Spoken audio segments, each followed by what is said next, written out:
Goldie Roger was already feared as the Pirate King who reached the end of the Grand Line with nothing but overwhelming Haki, a simple sword, and unbreakable will.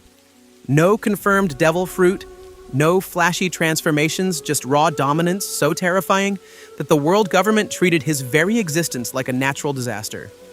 His clashes with Whitebeard split the sky, his presence shook entire eras, and his name alone was enough to start a war. But what if that legend was only half the story? What if the man hailed as the strongest pirate of his age was not just a Haki monster, but the secret user of one of the most broken devil fruits in history? Just how much more terrifying does Roger become if his calm smile at God Valley was backed by a hidden ability he almost never needed to reveal? Yes, the crazy part was that this single change does far more than give Roger another power-up. It rewrites the battlefield at God Valley, where Rox D. Zebek, Whitebeard, Big Mom, and Kaido once stood as a nightmare alliance. It reshapes the way Garp earns his Hero of the Marines title, and it turns every clash between Roger and Whitebeard from a pure Haki showdown into a secret duel of awakened abilities that the world never fully understood. The moment he steps onto God Valley with a devil fruit, the balance between pirates and marines tilts. The first sign would not just be Conqueror's Haki knocking out fodder, but a strange aura twisting the very air around him. A power that could destroy fleets or rewrite the terrain before a single blade is drawn. Thanks to his new ability, Rock's ambition to rule the entire world would face a completely different kind of wall, one that even the Yonko of the future would struggle to overcome. And this doesn't stop in the past. Change Roger, and the current era shatters. If the Pirate King wielded a Logia that rivaled nature itself, a reality-bending Paramecia, or a mythical Zoan that turned his body into legend, what does that do to Shanks' ideals, to Luffy's dream, to the Yonko balance that holds the seas together by a thread? Does Shanks still gamble everything on a rubber-bodied rookie? Or does he search for the next heir to Roger's hidden fruit?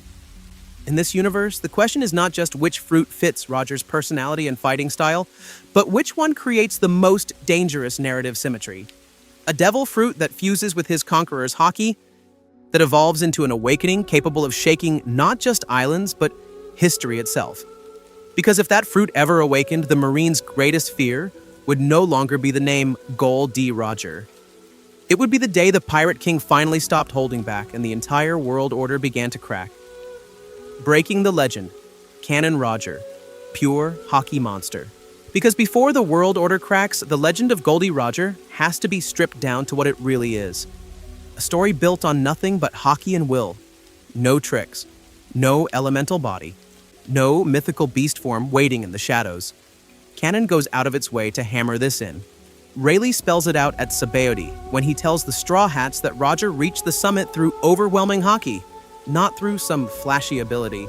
Flashbacks show Roger clashing with Whitebeard, trading blows with Garp, dominating the entire battlefield with his aura. And yet, there is never a single panel of him turning into fire, warping space, or doing anything that looks like a devil fruit. The first sign of his power is always the same. The air itself shudders under his Conqueror's Haki. Oda keeps stacking that image. Roger is framed as the pinnacle of Haki mastery, the man whose very presence causes tremors in the sky. His Conqueror's Haki doesn't just knock out fodder, it collides with Whitebeard's and splits the heavens, just like the modern Yonko. His armament and observation are implied to be on a level where he can clash evenly with the strongest man in the world, and with the marine hero Garp for days. Those duels become marine legends, and none of the storytellers ever mention a fruit. They only talk about his will. Yes, that fruitless status is not a trivial detail. It is the core of his myth. Roger stands as living proof that in One Piece, Haki is the true endgame power. That sheer conviction and spirit can destroy any ceiling. While Luffy's journey leans heavily on a devil fruit that later reveals a godlike awakening, Roger represents the opposite path. The man who became Pirate King with nothing but a sword and an invisible force that crushes everything in front of him. The world government feared his name to the point of erasing his era, and they did that without ever being able to label him with a known ability. So, what happens if that changes? If a man who already rivals or surpasses the Yonko in raw Haki suddenly gains a broken devil fruit on top, the entire power scale bends. But what if that fruit can interact with his conqueror's Haki? Yarn amplifying every swing, every roar, every clash into something closer to a natural disaster? Just how much further beyond Kaido, Whitebeard, or even Gear 5 Luffy does that push him? Because the crazy part was that giving Roger a fruit isn't just handing him a new toy. It means stacking Pirate King Haki on top of an ability that can awaken, reshape the battlefield, and turn his aura into a literal force of nature. Before choosing that fruit, the rules have to be clear. Next, the mechanics of devil fruits and awakening get broken down, and how they would behave in the hands of the strongest will the world has ever seen. Devil fruits awakening and the Pirate King's sealing. So when a devil fruit enters the Pirate King's story, it isn't just a stat boost. It rewrites what sealing even means for someone whose Haki was already enough to split the sky with Whitebeard and terrify the entire world government. To understand just how much this changes things, the three main devil fruit categories have to be put on the table. Paramecia twist physics and concepts around the user, from Doflamingo's strings to Katakuri's mochi. Logia turned the body into a living element, like Aokiji's ice or Kizaru's light. Zoan enhanced the body itself, and Mythical Zone pushed that into the realm of legends with beings like Kaido's dragon form or Sengoku's Buddha. Each of these in the hands of a normal pirate is already terrifying. In the hands of a Haki monster, the rules start breaking. Look at Luffy, Katakuri, and Kaido. Their strongest moments come when Devil Fruit ability and Haki synchronize. Katakuri's Future Sight and Mochi Awakening let him mold the battlefield. Kaido layers Mythical Zoan durability, Flame Clouds, and Conqueror's Coating into a single overwhelming aura. Luffy turns rubber into a reality-bending weapon, then coats it with advanced Conquerors to clash evenly with Kaido's Dragon Might. Now imagine that same synergy, but with the man who rivaled Whitebeard at his peak. Because Awakening is where everything snaps. In One Piece, Awakening is the point where a user stops just transforming themselves and starts rewriting their surroundings. Doflamingo turns entire city blocks into razor wire. Katakuri converts the battlefield into mochi to control every angle. Luffy's Gear 5, thanks to his new ability as Nika, doesn't just stretch his body. It stretches logic, turning the ground into rubber, bending attacks, not even warping how opponents experience the fight. The moment a power awakens, the battlefield itself becomes the user's weapon. Now stack that concept on Roger. This is a man whose raw Haki allowed him to meet Whitebeard's Gura Gura head-on, whose Conqueror's tremors alone could knock out entire crews. But what if he had an awakening on top of that? Picture Luffy's Gear 5 reality distortion, but guided by a mind that already conquered the Grand Line and a will that never wavered in front of the entire world at Logtown. Every swing of his blade could carry not just Haki, but the awakened nature of his fruit, turning clashes into localized natural disasters. At that level, Roger wouldn't just be stronger. An awakened Logia could make him a walking storm that the seas themselves obey. An awakened Paramecia could let him distort space, Ike Sound, or even Fate-like concepts across the battlefield. A mythical Zoan awakening could turn his very existence into a metaphysical anomaly, something the world government would rank above even the Gura Gura or Nika as a threat to the age itself. And the crazy part was that not all fruits are equal in his hands. Among every category, there is one path that would turn Gol D Roger from the strongest pirate of his era into something closer to a force of nature. That's the path that gets explored next. Choosing Roger's fruit, Logia, Paramecia, or Mythical Zoan. So now the question becomes simple and terrifying at the same time. If not all fruits are equal in Roger's hands, which path actually fits the Pirate King? Which ability turns his legend into something mythic without destroying Luffy's destiny in the process? The first sign of the right answer comes from who Roger already was. He fought on the front lines. He clashed with Whitebeard head-on for days. He loved chaos, adventure, and total freedom. His presence alone could tilt an entire battlefield through sheer charisma and Conqueror's Haki. Any devil fruit he gets has to respect that.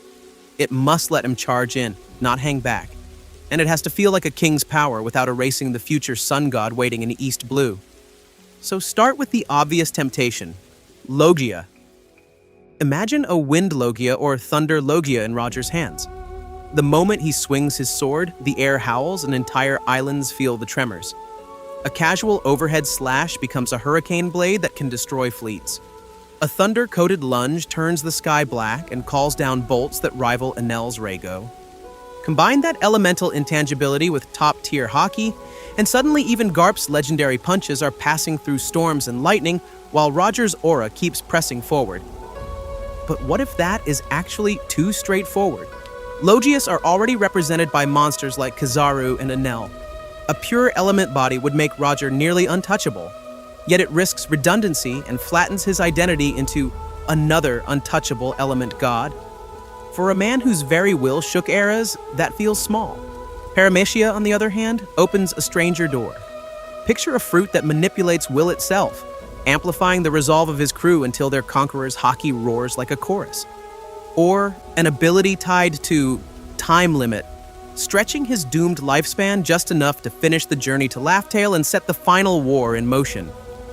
Even wilder, a fruit themed around journey that lets him bind fates together, pulling allies and enemies into the same inevitable route toward the One Piece. These concepts are thematically perfect for a man who carried the world's dreams. But just how much can an audience feel that in a clash against Rocks, Whitebeard, or Garp? It becomes harder to visualize in raw, cinematic battles. The power is deep, yet less explosive. That's where Mythical Zone steps in, and everything changes. A sun or storm deity. Zoan doesn't replace his Haki, it supercharges it. Thanks to his new ability, his Conqueror's Haki doesn't just knock out weaklings, it bends the weather itself. His roar twists pressure fronts, his swings carve jet streams. Storm clouds answer when the Pirate King gets serious. Now imagine a mythical Zoan, storm deity. Model, Storm King. Not a copy of Whitebeard's Quakes. Not another Nika. A living embodiment of the sea's wrath and the sky's fury. The crazy part was that this keeps Luffy's sun god as the symbol of liberation, while Roger becomes the crowned tempest that announces an era's end. Pattern interrupt. Instead of giving him the Gura Gura or a simple lightning body, this storm deity Zone turns every battlefield into his sky. And that is exactly the version of Roger that steps onto God Valley next, where his storms don't just split the heavens in metaphor, they tear the entire island's weather apart in real time. God Valley Reborn, Roger's Storm, Deity. Awaken's God Valley was already a nightmare before the storm god ever opened his eyes.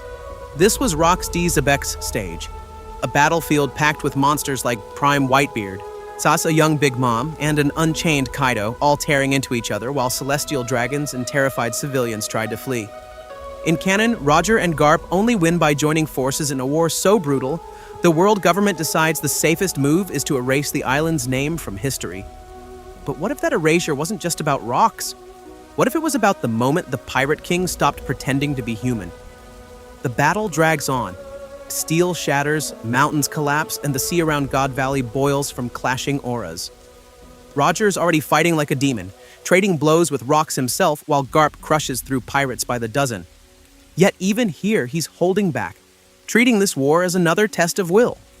The civilians are being pushed toward the cliff edge, Rocks' crew is closing in, and a combined attack from Big Mom and Kaido is about to destroy the entire evacuation route. The moment he realizes there is no path left that doesn't end in mass slaughter, something in Roger snaps. Blood runs down his face, teeth bared in that wild grin, and instead of retreating, he steps forward. Conqueror's Haki erupts first, blasting weaker pirates into unconsciousness.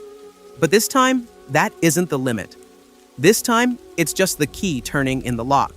The first sign that something is different is the sky. Not a gradual overcast, but an instant, violent shift.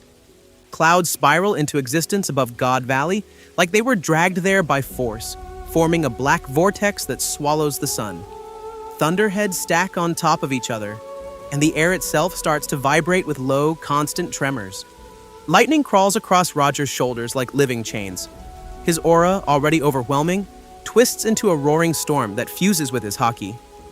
Thanks to his new ability, every breath feels electrically charged. Even Big Mom pauses, tongue still out, eyes narrowing as her skin prickles. Kaido, still far from the unkillable beast he will become, feels a shiver run down his spine he does not understand. Garp grits his teeth, watching from across the battlefield. He already knew Roger was one of the strongest men alive. But what if this is the true ceiling of the Pirate King? The point where raw Haki and a mythical zone awakening start to overlap. For the first time, he sees a version of Roger that could destroy islands by accident. Whitebeard, still young, still hungry, feels both terror and excitement as the storm presses down on his bones. The pressure reminds him of quakes he has not yet mastered, a natural disaster that doesn't oppose his future power, but complements it. Somewhere in his warrior's instinct, he understands. This is a force that can split the heavens with him. Rocks doesn't romanticize it. Wind tears at his coat, rain starts falling in sharp sideways sheets, and he snarls, realizing he's facing not just a man, but a calamity. His Haki roars back, but the storm keeps building, answering only to Roger. And the crazy part was that this is only the base Zoan. No full awakening yet, no true storm god descending. Even so, the way God Valley ends in this timeline will be so terrifying that the world government won't just erase an island. They'll try to erase the memory of the day the sky itself bowed to Goldie Roger, long before his real awakening ever arrives. Stormcrowned King, Roger's new aura and passive power. The sky bowing was only the beginning. Once Roger learns to sit inside that storm instead of just calling it down, his very existence on a battlefield stops feeling human and starts feeling like a natural disaster that picked up a sword. The first sign is visual. Roger's skin darkens with faint branching lines like lightning veins frozen just beneath the surface, pulsing every time his heart beats. His hair and his captain's coat never rest, constantly whipping and snapping in a wind that only he generates, even in a dead calm. His eyes no longer shine with simple joy or fury. They reflect rolling storm clouds, cast with tiny flashes of light deep in the pupils, as if distant thunderheads are staring back. And everywhere he walks, there is a low, ever-present rumble, like faraway thunder chasing his footsteps across the deck. Thanks to his new ability, that form isn't just cosmetic. His physical strength, speed, and durability skyrocket to the point where the title of strongest pirate of his era stops being a boast and becomes an understatement. Every casual swing of ace doesn't just cut, it drags compressed wind blades behind the steel, invisible crescents that shred masts, cliffs, and even warships that are only near the line of the attack. The moment he layers Conqueror's Haki over that, the storm itself becomes the carrier. His will rides the wind. Weak-willed Marines and pirates don't even need to meet his gaze anymore. They just hear the thunder, feel the pressure, and start collapsing in waves before he bothers to look their way. That is where his aura truly breaks the rules of a normal fight. Around Roger, air pressure spikes. Breathing becomes heavier, movements feel like they're happening underwater. And every step from an enemy demands more stamina than it should. Projectiles that would have flown straight, bullets, cannonballs, arrows, curve off course in the turbulent winds, dragged aside or slammed into the ground. Even Logia users, who usually treat the battlefield as their playground, feel their elements torn at by chaotic currents. Flames twist away from intended targets, smoke refuses to gather, and lightning, ironically, bends toward Roger like a worshiper answering a call. Just how much does this amplify his offense? Each lazy, half-hearted slash toward the sea can carve temporary canyons into the water, opening yawning trenches before the ocean crashes back in with roaring tremors. When he names an attack and gets serious, the sky itself reacts. Island-spanning storm fronts blossom outward, black clouds spinning as if the entire region has become his personal domain. In close combat, every clash of blades detonates with thunderous shockwaves, sky-splitting impacts on the level of Yonko duels. Except now the sound isn't just Haki. It's actual thunder bursting from the collision. But what if this is still only the base level? The crazy part was that this is not the true awakening of the Storm Deity Zone. Right now, the storm wraps around Roger like armor. When his devil fruit finally awakens, thus the storm will stop being his cloak and start becoming the world itself. And that is when even legends like Whitebeard and Garp will understand what it means for the entire era to fight against the weather. Awakened Tempest, Roger, turns the battlefield into a storm realm. The moment that cloak stops hugging Roger's body and instead spreads across the horizon, his devil fruit truly awakens. This is where the storm deity stops being armor and becomes a domain. His presence doesn't just shake the battlefield anymore, it rewrites what the battlefield even is. Conceptually, his awakening is terrifyingly simple. Roger stops transforming himself and starts possessing the surrounding sky and sea. Every cloud, every gust, every crashing wave becomes an extension of his muscles and nerves. If the entire war zone turns into an awakened tempest domain, where his will is the weather and the weather is his body, just how much can anyone really fight when the air itself has chosen a side? Within that domain, he unveils the technique that defines this awakening: Tempest Sovereign's Realm. The first sign is not a lightning bolt or a roar of thunder, but silence. Winds stall for a heartbeat, clouds compress like a held breath, and then the storm detonates outward in perfect order under Roger's command. Thanks to his new ability, everything inside a massive radius, clouds, wind, rain, even ambient lightning, moves with precise, predatory intent.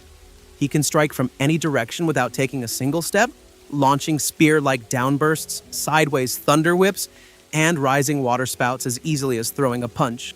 This is where the technical interactions become brutal. Kizaru's light, which usually dominates open skies, now has to pass through dense, swirling storm walls. Beams refract, scatter, and bend unpredictably, turning his precision into guesswork. A Yasakani no Magatama vanishes into black thunderheads and emerges at warped angles. No longer a clean surgical weapon, but a chaotic spray that Roger can redirect with a flick of wind. Akainu fares no better. His magma crashes into torrents of Haki-infused rain that don't just cool it, they attack it. Each droplet carries Roger's conquerors and armament, hissing on contact, compressing and hardening molten fists into brittle, crumbling rock mid-flight. Even a Ryusei Kazan storm of meteors is forced downward, dragged by violent downdrafts and drowned in a boiling, Iksu-churning sea that Roger is actively steering. And Big Mom's weather homies? In this realm, Zeus and Prometheus feel a heavier, older authority pressing down on them. The storm deity's aura bullies their very existence.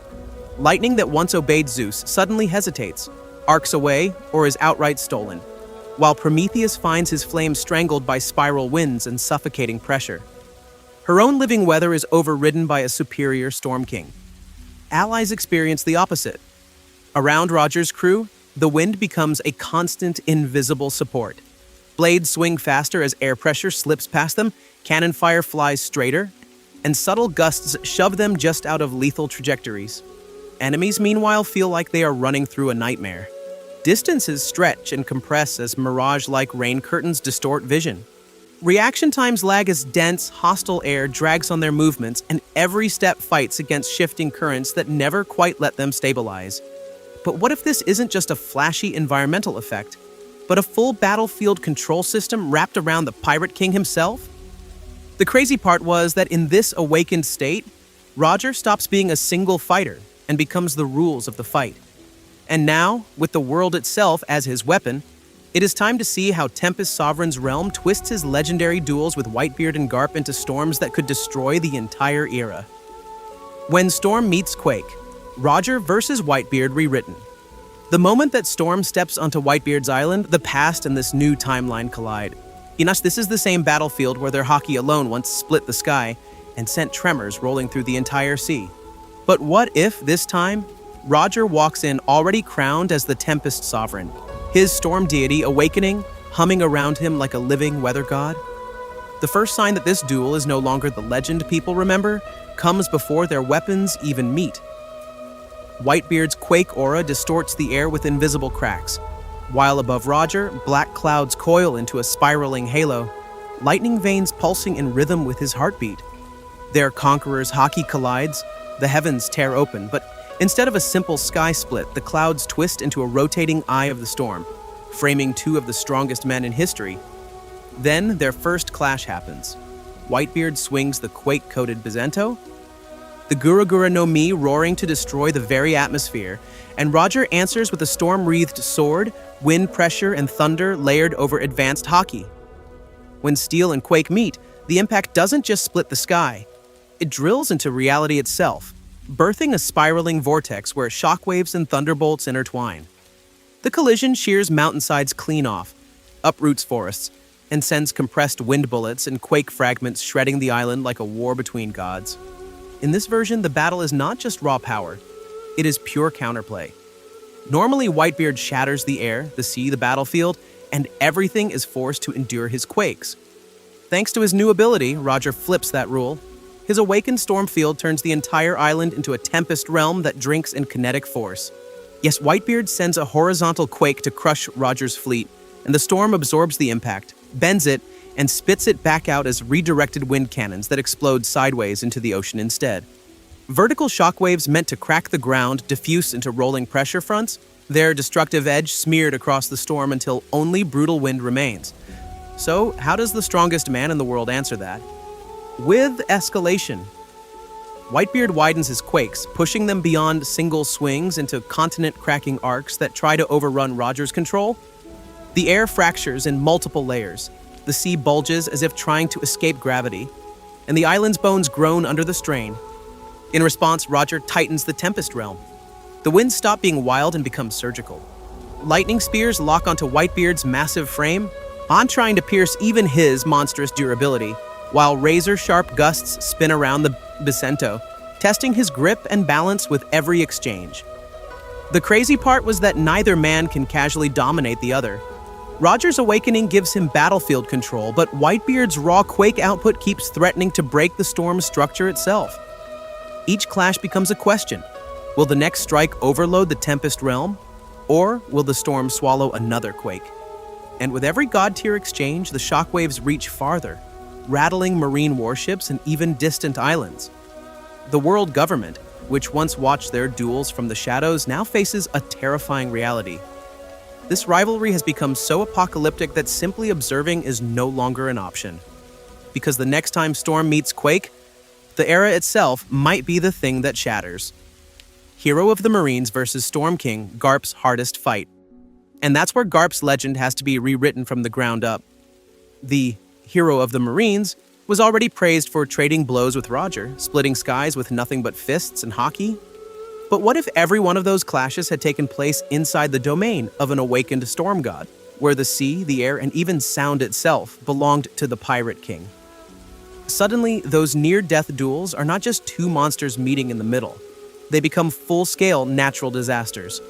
The moment Roger activates Tempest Sovereign's realm, the battlefield stops being neutral ground.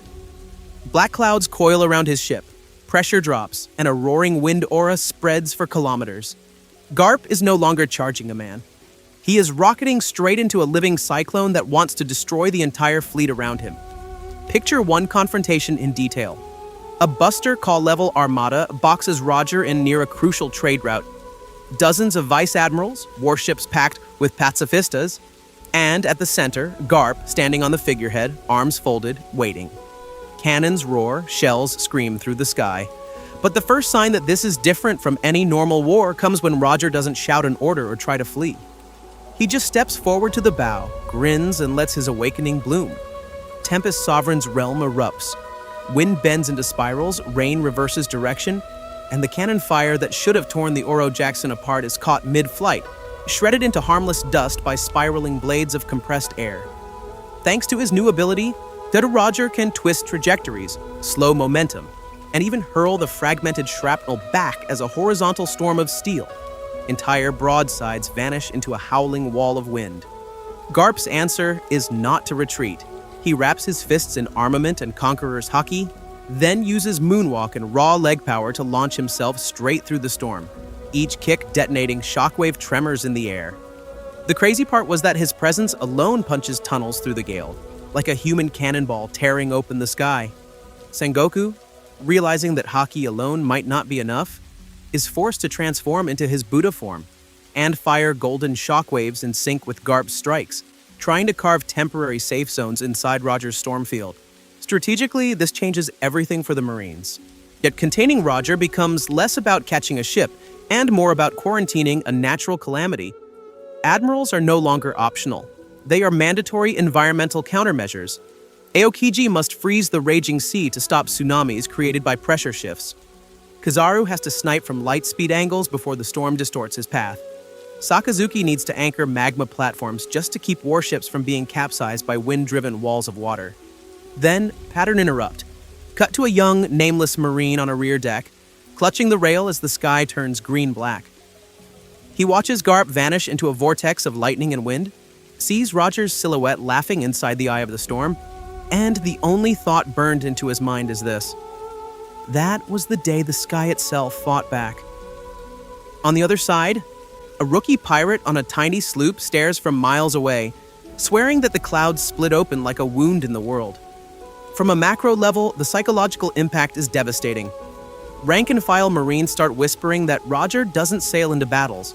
Battles form around him like hurricanes. Every sighting report reads like a disaster bulletin. Villages pray not to see that storm on the horizon. The world government, already terrified of his name, now fears his awakening as an extinction-level event. Just how much pressure does that put on them to erase not only the man, but any record of the ability he wielded? Because if the hero of the Marines needed Buddha shockwaves, admiral support, and full fleets just to punch holes in one man's storm, what happens when that same power is aimed at the final island? The Void Century's truth, and the very foundations of the world itself? Shanks, Ace, and Luffy in the shadow of a storm god. And that pressure doesn't vanish with Roger's execution. It mutates. It seeps into the next generation, into red hair, freckled shoulders, and a straw hat that once sat on the head of a storm god. Shanks was already forged on Roger's deck, staring up at a captain who won wars with Haki alone. But what if the legend he watched every day wasn't just a conqueror's Haki monster, but a mythical storm zoan who could drown an entire battlefield under black clouds and lightning? The moment a cabin boy sees the sky itself bow to his captain's will, his definition of true power changes forever. In canon, Shanks grows into the man who proves that Haki can rival any ability. Here, he grows up under a walking natural disaster whose tremors of conqueror's Haki fuse with roaring typhoons. General rule: apprentices mirror the captain's ideal. Specific example, when Roger clashes with Whitebeard, the first sign of their power isn't just the sky splitting from Haki, but hurricanes spiraling between them, sea levels rising, and ships nearly destroyed just by standing too close. So what does that do to Shanks' view of devil fruits? This is where things get dangerous for the future. If Roger's storm zone is treated as the pinnacle, then fruits aren't just tools, they're potential gods. When Shanks sees Luffy's Gum Gum fruit awaken as Nika's reality-bending cartoon divinity, does he treat it like a fun rubber gimmick? Or does he see the second coming of a pirate deity, a successor to the man who commanded the weather itself? Thanks to his new ability, Roger became the template for world-breaking captain. Luffy suddenly looks less like a gamble and more like destiny. Ace, though, suffers the heaviest weight. Being Roger's son already makes him a target. Add the inherited legacy of a storm deity fruit, and the entire world starts expecting the return of a calamity. Just how much more aggressively do the Marines hunt rumors of a boy with the Pirate King's blood if they also fear the same ability awakening again? Whitebeard doesn't just shelter Ace as a son, he becomes a shield against a prophecy. He positions Ace away from the front lines, keeps him out of high-profile wars, and uses his own Yonko aura to tell the world: if the storm returns, it will fly my flag, not Roger's. For Luffy, the story's changed too. The Pirate King isn't just the man who reached Laugh Tale, he's the man whose tempests erased fleets, whose storms made even Garp and Sengoku hesitate to enter the same sea. Does that make Luffy hesitate when his own Nika awakening starts to warp reality? Or does it make him laugh harder and chase an even bigger dream, trying to surpass a storm god with a sun god? Because if Roger's devil fruit really existed, then the Yonko era, the Balance of Terror, and the entire race to Laugh Tale would not look anything like the world we know now. And the crazy part was that this is only the beginning of how that storm rewrites the current age. A different grand line: Yonko Balance and the race to Laugh Tale. Because if Roger's devil fruit really existed, then the Yonko era, the Balance of Terror, then the entire race to Laugh Tale would not look anything like the world known now. And the crazy part was that this is only the beginning of how that storm rewrites the current age. The first sign of that change would be the Yonko system itself. In a world where the Pirate King carved his legend with a storm deity fruit, entire generations would start worshipping weather as the strongest power. Crews would hunt Logias that control rain, wind, and lightning. Marines would mass-produce climate weapons and train units just to counter sky-based abilities. Instead of Yonko like Big Mom flexing soul manipulation, The top emperors could be monsters who turn the battlefield into typhoons, blizzards, and thunder seas the moment they arrive. Just how much does that warp who rises to the top? A weather witch, Big Mom with Prometheus, Zeus, and a stolen storm fruit, a Kaido who deliberately seeks out a wind or thunder Zoan to complete his dragon domain, a Shanks who specializes in cutting through storms with pure Haki, because that is the only way to stand on the same stage as Roger's legacy. Even Blackbeard would adjust, targeting fruits that can swallow elements and erase tempest auras instead of just chasing raw destructive force. Then there is Laughtail. Thanks to his new ability, a storm fruit Roger turns the final sea into his personal route. Cyclones that would destroy ordinary ships become stepping stones. Deadly currents are pinned down by pressure zones and parted clouds. That kind of control does not just let him reach the last island, it gives him more time. Fewer injuries, fewer delays, fewer fatal illnesses on the final voyage. But what if that means Roger does not need to rush his execution? Does not need to light the Great Pirate Era exactly when he did? The world government would feel those tremors long before he dies. Facing a pirate king whose awakening can blanket entire oceans in a storm domain, the Gorsai would not wait. They accelerate Vegapunk's research, push Seraphim-style projects earlier, and quietly move to reactivate ancient weapons to counter a man who can erase fleets with a gesture. Devil fruits themselves become a controlled substance, with Cypher Paul units tasked to capture or destroy any weather-type user before another Roger-class threat is born. And Odin's prophecy? The Great War he foresaw stops being an abstract clash and starts looking like the return of an apocalyptic sky. The moment he hears of Roger's awakening, Odin understands that if 1D can call down world-spanning storms, then the next chosen one will drag that same scale of power back into the battlefield. Every faction watches Luffy, Blackbeard, and even Emu through that lens, waiting for the instant another mythical fruit user turns the heavens into a weapon. All of that pressure, all of that fear converges on one point in history: Logtown. Because if Roger carries a devil fruit, his last storm cannot play out the way the world remembers, and the scaffold scene becomes the single biggest divergence in the entire story. Logtown, rewritten. Would the Pirate King ever kneel? All of that pressure slams into a single wooden platform under a gray east-blue sky. Logtown, the place where the Pirate King stops walking and the entire world holds its breath. In canon, Roger doesn't struggle, doesn't beg, doesn't even hesitate. He walks through the rain like he's already beyond the scaffold, smiling as if the noose is just another stop on his journey. The moment the executioners raise their spears, there is no devil fruit aura, no storm, no last-second escape plan. Just a man whose body is rotting from an incurable illness, choosing to let his legend burn brighter than his lifespan. He uses his final seconds not to save himself, but to ignite the Great Pirate Era with a single challenge. That calm acceptance, that refusal to run, is what turns a death into a signal flare for the entire sea. But what if that same Roger carries a mythical storm deity Zone, already on the verge of awakening? Just how much more dangerous does that scaffold become for the world government? This is no ordinary prisoner. This is the strongest pirate alive, with Conqueror's Haki that can crush armies, and a storm ability that can literally destroy the city around him if he snaps. Would the Celestial Dragons even allow a public execution under those conditions? The first sign of change would be fear at the top.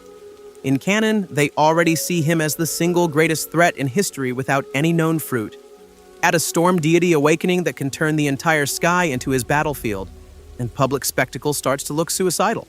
One command, one surge of will, and Logtown becomes a hurricane cage. At that point, a secret assassination, a quiet poisoning in a sealed cell, or an erased body with no witnesses sounds a lot safer. Now the illness angle becomes crucial. A conceptual or life-bending fruit could stretch his lifespan. But a storm Zoan does not heal the core disease eating him away. His body still fails, his time still runs out. The difference is the exit he can choose. Thanks to his new ability, Roger could die unleashing an awakened tempest so massive that the seas remember his passing as a literal world-level storm instead of a clean swing of 2 spears. Here is the pattern interrupt. Picture an alternate Logtown, where the executioners thrust down, the crowd gasps, and lightning detonates from the scaffold. Chains snap, the platform disintegrates. Roger's silhouette rises inside a spiraling cyclone, Rain turning sideways, marines thrown like debris as an awakened storm god rips free and vanishes into a roaring vortex. No last words, no treasure announcement, just chaos. It sounds incredible. It sounds like the ultimate flex of power. But the crazy part was that this version of Roger is actually smaller than the one who dies smiling, because that storm saves his body and abandons his will. The canon choice to stand still, suppress the fruit, and let the world see a pirate king who will not kneel yet, will still accept death, turns his dream into something that outlives any ability. He proves that the treasure is not his devil fruit, not his storm, but the era he leaves behind. And that sets up the next question. How does a world shaped by that final decision treat the storm he passes on to the next generation? From Storm King to Straw Hat. Why this what if matters? That storm he leaves behind is the real story. Change one detail. Give Goldie Roger a mythical zone storm deity fruit, and the entire era twists around that decision. But what if that wasn't just cosmetic power? What if every clash, every scar in history suddenly had a god of thunder and wind standing at the center? From God Valley onward, this version of Roger doesn't just split the sky with Haki, he weaponizes the heavens themselves. The moment he dives into the Rock's battle, the first sign is not just conquerors Haki knocking out fodder, but a storm aura swallowing the island, lightning spearing through Rock's crew, and shockwaves riding on hurricane winds. Thanks to his new ability, Garp's fists and Roger's storms turn that battlefield into a myth the world government will never fully admit happened. Those legendary duels with Whitebeard change too. Instead of pure steel and Haki, it becomes Quake versus Storm, tremors ripping the sea apart while divine winds try to destroy and redirect them. Their clashes don't just split the sky, they redraw the map. Each meeting is a rehearsal for a war the world is not ready for, and each time, both men walk away knowing they are staring at the only other monster who can stand in that storm. Even Garp's pursuit turns more brutal. Battles that once shook islands now call down typhoons, lightning spears, and pressure fronts that crush warships. Just how much more paranoid does the Navy become when the Pirate King is not only the strongest will on the seas, but a walking natural disaster with an awakening that can turn entire oceans into his battlefield? The crazy part was that the real damage shows up in the next generation. Shanks grows up under a captain who laughs while storms obey him, then hands over his hat to a rubber kid whose body echoes a different god. Ace carries the fire of a man who could have ruled the world outright, yet still chose the execution platform. Luffy chases a legend that, in this timeline, looks even more impossible. And yet Roger's message stays the same. The treasure is not power, it is freedom. And that is the core of this what if. Even with a storm fruit, even with an awakening that could erase fleets, what defines Roger is still his will, his refusal to kneel, and his choice to pass the torch instead of clinging to the throne. Power just makes the sacrifice heavier. So now the question turns to you. Which devil fruit truly fits Roger best? A storm deity, a blazing sun, a conceptual fruit of will itself, or something even more broken? With that power, does he still walk to Logtown smiling, or does his final plan change? Would the last war Odin foresaw explode even earlier? Drop your own Roger Devil Fruit builds and alternate battle scenarios in the comments. God Valley rematches, Yonko reshuffles, Storm-clad Marineford, all of it. And if you want more deep dive, story-driven One Piece what-ifs, like Whitebeard or Garp with different fruits, make sure to subscribe so you don't miss the next storm we unleash.